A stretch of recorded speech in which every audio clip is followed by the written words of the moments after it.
We have no integrity, we have no sense of priority. The statement that shook the room. We have two drug barons in parliament, known drug barons who cannot go to the United Kingdom. The president, as head of the executive and head of government, is part of the problem. There are two known drug barons in the parliament, and the president of the Republic of Kenya is part of it. Executive has the money, and they are the ones who are bribing. Words like poisoned arrows, they shot across the airwaves of TV 47. From the lips of Shakeel Shabbir, the MP for Kisumu East, they traveled tearing through the polite veil of political correctness, leaving gasps in their wake and etching themselves in the canals of Kenyan political theatre. We have two drug barons in parliament, two drug barons, not in parliament, in cabinet, two known drug barons who cannot go to the United Kingdom and the United States.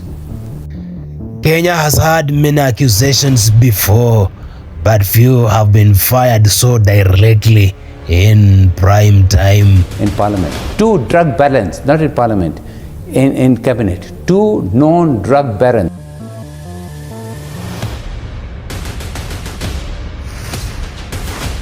To accuse is to plant a seed, and in politics, that seed can grow into truth or into a forest of denials and deflections. The position here is that we are all corrupt. Shakeel's words were not whispered in the corridors of parliament. Oh, they were not scribbled in the footnotes of a committee report. They were spoken live, in front of the cameras, in a country where memory is short, but rumors run long. Shakeel did not name them, these two drug barons, but in so doing, he lit a torch in a dark room, leaving Kenyans to squint at a familiar silhouette. Executive has the money, and they are the ones who are bribing. We have two drug barons known for millions and billions of shillings. We have ministers who are now walking around with the 20 million shilling watches, and I know them. The president is part of the problem. In the drug world, the Kenyan politics has long danced with the shadows.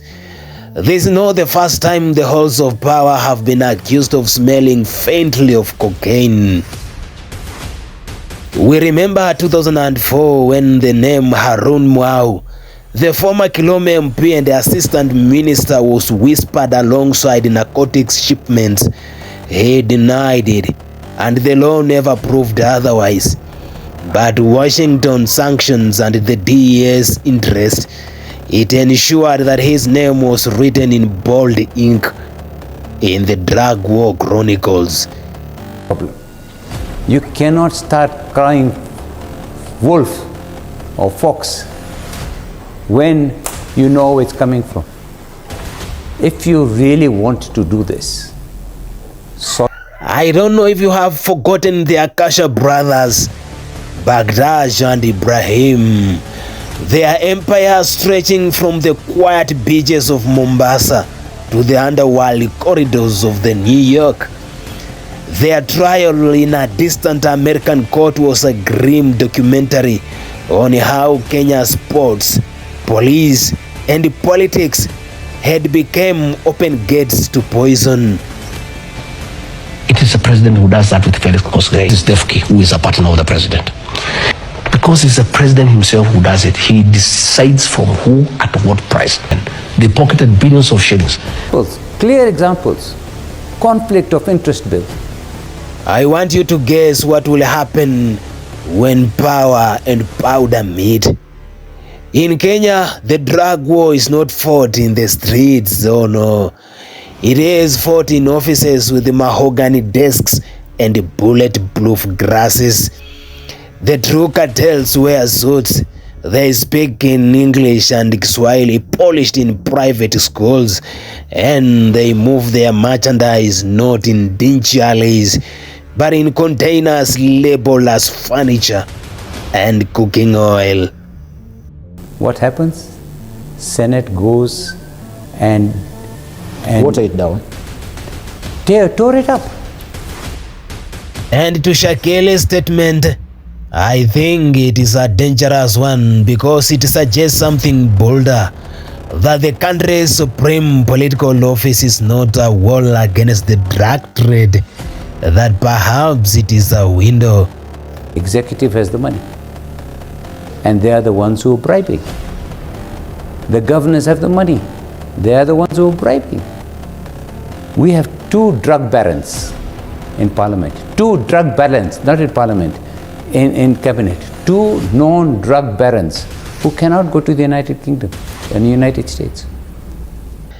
If the statement is true, then it will mean that Kenya's anti-drug campaigns are a theater for the public eye, while on the backstage, the script is written by the very actors we are meant to fear. When a member of parliament accuses the president, the commander-in-chief, of being part of a criminal network, then the fallout should be nuclear.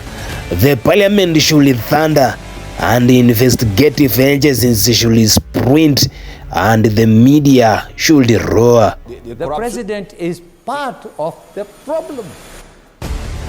The president, as head of the executive and head of government, is part of the problem. You cannot start crying wolf or fox when you know it's coming from. And Shakeel's words are not without a precedent. In Colombia, accusations once touched the presidency itself, that the president Ernesto Samper in the 1990s faced claims that the Cali cartel bankrolled his campaign. And in Mexico, presidents have been accused of turning a blind eye to Sinaloa shipments. And in Guinea-Bissau, the drug trade became so entangled with politics that the country was called a narco state by the United Nations. If history is a mirror, then Shakeel's statement is a reflection we have seen before in lands where power and politics became indistinguishable. The Kenyan people are no strangers to betrayal. They have seen leaders take oaths to serve only to serve themselves. And if Shakeel is telling the truth, then the Kenyan voter is not just being governed. They are being governed by merchants of death. And if he is lying, then the lie itself is a political grenade capable of tearing down trust and stability. But either way, this statement cannot simply vanish into tomorrow's headlines. Two drug barons in parliament, two drug barons, not in parliament, in cabinet, two known drug barons. There are two known drug barons in parliament, and the president is part of it. These are words that may yet define an era, or worse enough, destroy a man.